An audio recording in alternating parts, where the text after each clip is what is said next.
4살 아이가 치료받지 못해 숨진 사건과 관련해 정부가 전북대병원 권역응급의료센터 지정을 취소했습니다. 당장 도민응급진료에도 차질이 예상됩니다. 전북현대가 아시아 챔피언스리그 결승전에 진출한 가운데 아시아축구연맹이 전주 월드컵 경기장의 잔디 문제를 지적했습니다. 보수되지 않으면 전주에서 경기를 않겠다는 입장입니다. 쌀값 폭락에 항의하는 농민들이 도청 앞에 별을 쌓아놓고 시위를 벌였습니다. 여러분 안녕하십니까? 전북권 뉴스입니다. 결국 전북대병원 권역응급의료센터가 지정 취소됐습니다. 어린이 교통사고 환자 사망에 책임을 물은 겁니다. 거점 의료기관의 과실에 징계는 당연하지만 파장도 적지 않을 전망입니다. 먼저 징계 내용 강동엽 기자가 보도합니다. 지난달 30일 전주에서 교통사고를 당한 김모군은 전북대병원으로 이송됐지만 제때 수술을 받지 못해 끝내 숨졌습니다. 전북대병원이 당시 제대로 조치했는지를 조사해온 보건복지부는 중앙응급의료위원회를 열고 전북대병원의 권역응급의료센터 지정 취소를 의결했습니다. 중증 외상 소아 환자 사망 사건과 관련해서 권역응급의료센터인 전북대병원의 지정을 취소키로 하였습니다. 보건복지부는 당시 김군의 진료를 전북대병원이 끝까지 책임져야 했지만 정형외과 전문의를 호출하지 않는 등 진료를 제대로 하지 않았다고 지적했습니다. 타 병원으로의 전원을 문의하는 과정에서도 설명이 부족해 환자 이송이 지연됐다고 밝혔습니다. 다른 수술 때문에 어쩔 수 없었다는 전북대병원의 항변은 받아들여지지 않았습니다. 다만 6개월 동안 개선 노력을 거치면 권역응급의료센터 재지정을 신청할 수 있도록 했습니다. 전북대병원은 책임을 통감하면서도 복지부의 결정에 당혹스러운 분위기입니다. 병원 전체적인 분위기도 실제로 이렇게 취소까지 할 거라고는 생각을 못했거든요. 그 의료 공백을 메울 만한 다른 병원이 없다는 부분이 가장 아쉽고. 전북대병원은 권역응급의료센터 수준의 응급의료 지원을 계속해 나갈 것이라는 입장을 내놨습니다. MBC 뉴스 강동엽입니다. 도내에는 전북대병원 말고는 대체 권역응급의료센터가 없습니다. 비록 재지정의 기회는 열어뒀다지만 당분간 응급의료 공백 등 진료에 차질이 우려됩니다. 김하연 기자가 징계의 파장을 짚어봅니다. 권역응급의료센터는 중증 응급 환자를 위한 전문적인 시설입니다. 5명 이상의 응급의학 전문의와 수술이 가능한 각과 전문의가 24시간 근무하고 응급 전용 중환자실과 수술실, 격리 병상 등을 갖추고 있습니다. 도내 응급 환자들은 그동안 증상에 따라 지역 응급의료 기관에서 지역 응급의료 센터로, 중증일 경우 도내의 유일한 전북대 권역응급의료센터로 이송돼 치료를 받아왔습니다.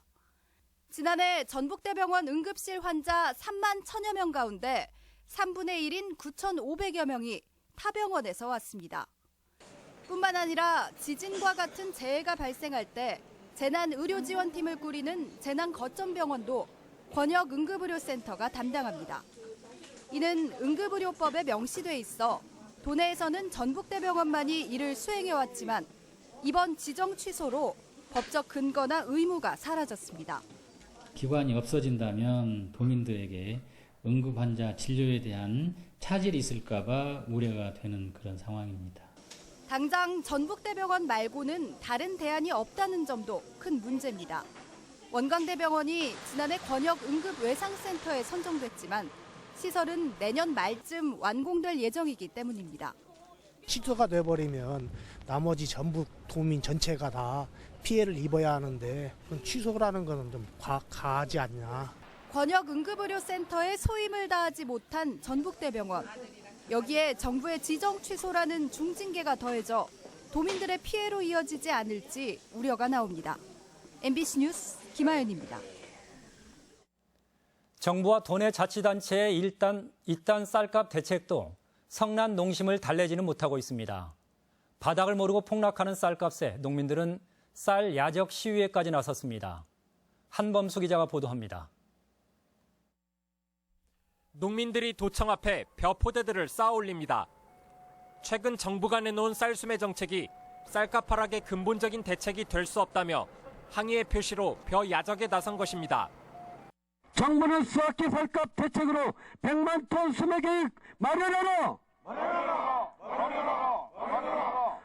농민들은 정부가 시장 분위기를 반전시킬 수 있을 만큼 쌀 수매량을 대폭 늘려야 한다고 주장합니다. 올해 예상 수확량이 420만 톤인데 420만 톤 생산을 했다고 해가지고 그것 때문에 쌀값이 폭락할 정도까지 그 정도로 풍량은 아닙니다, 지금.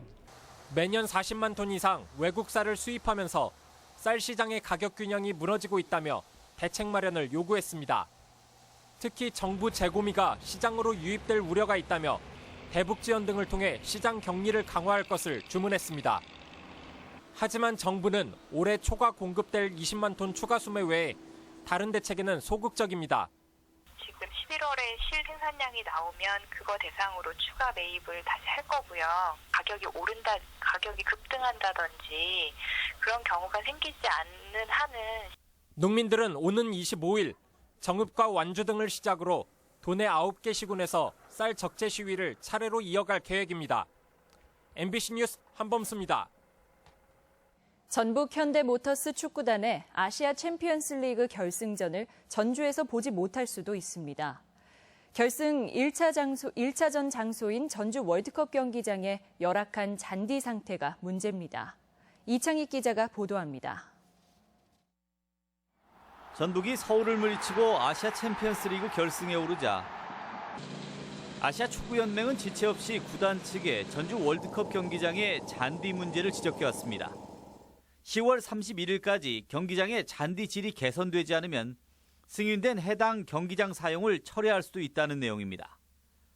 아시아 챔피언스 리그 결승 1차전이 열리는 다음 달 19일까지는 아직 한 달가량이 남았고 K리그 남은 2경기를 감안하면 2주가 채 남지 않았습니다. 전주시설관리공단은 심각한 잔디 상황을 감안해 일단 긴급 보수에 들어갔습니다. 활착이 되는 데는 2주 정도 소요가 되거든요. 그리고 K리그 2게임 남아있는데 그 부분에 대해서 염려 안 하셔도 되고. 현재 시작된 보수공사를 통해 전체 그라운드 면적의 4분의 1인 2,000제곱미터의 잔디가 교체됩니다. 또 시즌이 끝나는 대로 내년 U20 월드컵에 맞춰 20억 원을 투입해 경기장 잔디를 전면 교체할 계획입니다. 다음 달 19일 ACL 결승 1차전을 치르기까지 모든 만반의 준비를 잘 하고 있습니다. 팬들 여러분께서는 저희 홍구장 오시는 것 전혀 걱정하실 필요 없고요. 전주 성이라고 불리며 프로축구 최고의 흥행 도시이자 메카로 떠오른 전주 월드컵 경기장. 그간 예산이 없어 매번 그라운드 교체 시기를 놓친 전주시가 잇따른 국제대회를 앞두고 발등에 불이 떨어졌습니다. MBC 뉴스 이창익입니다. 전주의 전통 음식을 소개하고 즐기는 2016 전주 비빔밥 축제가 전주는 맛있다를 주제로 사흘간의 일정으로 오늘 전통문화전당 일원에서 개막했습니다. 이번 비빔밥 축제에서는 200여 가지의 향토 음식 체험과 요리 경연대회 등이 열리고 시민들이 대거 참여하는 대형 퍼포먼스인 전주 33동 비빔밥 만들기 행사를 위해 오는 22일 오후 3시간 동안 팔달로 일부가 통제되기도 합니다.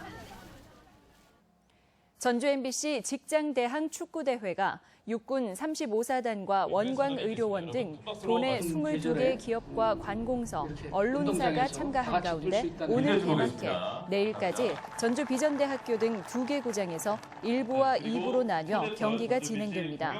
전주 MBC 직장대항 축구대회는 직장 내 화합과 축구 인구의 저변 확대 등을 위해 시작됐으며 올해로 21번째 대회입니다. 택배기사들의 힘든 노동 환경과 열악한 처우는 상상 이상입니다. 대리점주 카톡에 답변하지 않았다는 이유로 계약을 해지당한 기사들도 있습니다. 이경희 기자가 보도합니다. 전주의 한 택배 대리점주가 지난달 택배기사들에게 보낸 메시지입니다. 신규 택배 물량을 받아오는 집화 실적에 따라 수수료 등을 조정하겠다고 한 뒤 동의하는 답장을 보내지 않으면 계약을 해지하겠으며 그만두면 다른 대리점 재입사는 불가능하다고 보냈습니다. 실제 답장을 보내지 않았다가 언쟁 끝에 계약을 해지한 기사도 있습니다. 답장 안 보냈다고 계약을 해지한다는 거는 어디 가서 이렇게까지는 안 한다고. 대리점주 부인인 사무직원 월급을 기사들이 분담해 지급하게 하고 택배물 영업 할당을 채우지 못하면 택배기사들의 물량을 강제로 줄였다는 주장도 있습니다.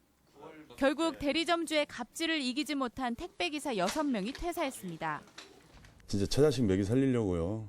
이렇게 참고 이렇게 견디고 일을 했는데 우리가 진짜 너무 우리를 노예 취급한 것 같아서.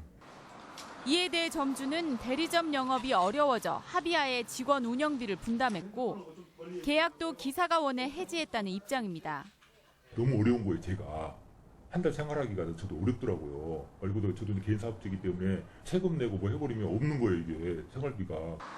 문제가 불거지자 택배회사 본사는 진상 파악을 거쳐 바로잡겠다고 밝혔지만 열악한 대리점 주여짝이나 택배기사 처우 문제는 개인 사업자란 이유로 외면당하고 있습니다. MBC 뉴스 이경입니다. 전라북도는 오는 2022년까지 민방위 경보시설과 읍면동의 마을방송시설을 현재보다 2배로 늘리고 지진이 발생할 때 도 재난상황실에서 직접 경보와 안내방송을 진행하는 등 체계적인 지진 방제 종합계획을 확정해 발표했습니다.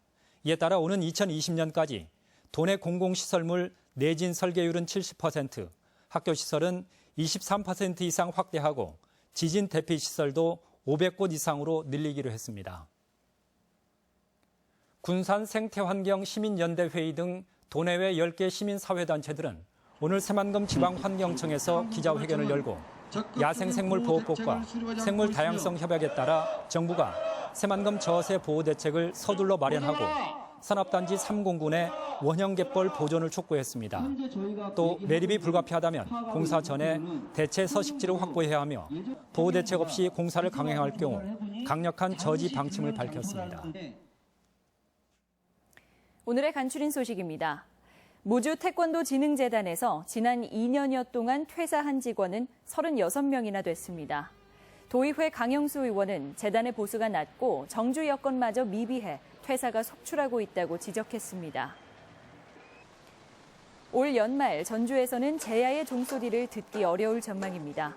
전주시는 풍남문 종각 기둥 뒤틀림 현상으로 완산종을 분리했지만 완전 보수에는 1년 이상이 걸려 올 연말 타종 행사는 생략한다고 밝혔습니다. 청자의 제작 과정을 알 수 있는 공방터가 고창에서 처음 발견됐습니다.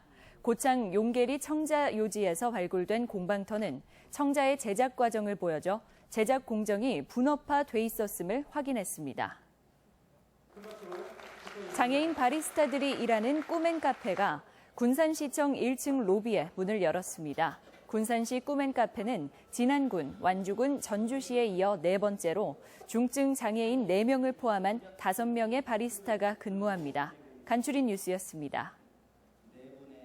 민주노총 전북본부 등은 오늘 전라북도청에서 기자회견을 열고 지난 2014년 도내 사업장에서 공기 중으로 배출된 발암물질 380여 톤 가운데 1급 발암물질이 7종 10여 톤에 이르고 완주에 있는 미원 상사가 가장 많은 양을 배출했다고 밝혔습니다.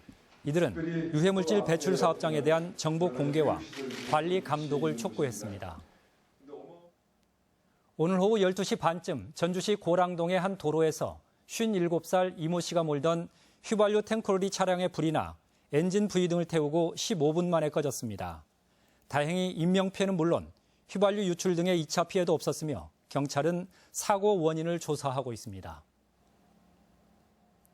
새누리당 전북도당이 국민연금공단 기금운용본부의 공사화 논란은 불필요하고 중단돼야 한다고 밝혔습니다. 정운천 도당 위원장은 오늘 기자회견을 열고 기금본부의 내년 2월 전주 이전은 법적인 절차에 의거해 추진되는 사안이라며 이제는 현지 금융 인프라 구축에 매진해야 할 때라고 강조했습니다. 도내 4개 자치단체가 사회복지사 처우 개선 관련 조례를 제정하지 않아 복지 서비스 향상에 걸림돌이 되고 있습니다. 장수와 임실, 순창, 고창군 등 4개 군은 사회복지사의 처우를 개선하기 위한 조례를 제정하지 않은 것으로 나타나 복지 현장 최일선에서 심리적 고통마저 겪고 있다며 종사자들이 호소하고 있습니다. 전라북도 의회 양성빈 의원은 이와 관련해 전라북도가 제도적 기반 마련 차원에서 적극 개입해야 한다고 촉구했습니다. 전주 유네스코 창의도시 지정 4주년을 기념해 국내외 도시 간 협력을 강화하는 행사가 전주에서 열리고 있습니다. 국립무형유산원에서는 오늘 국내외 인사 50여 명이 참석했습니다. 전북권 뉴스였습니다.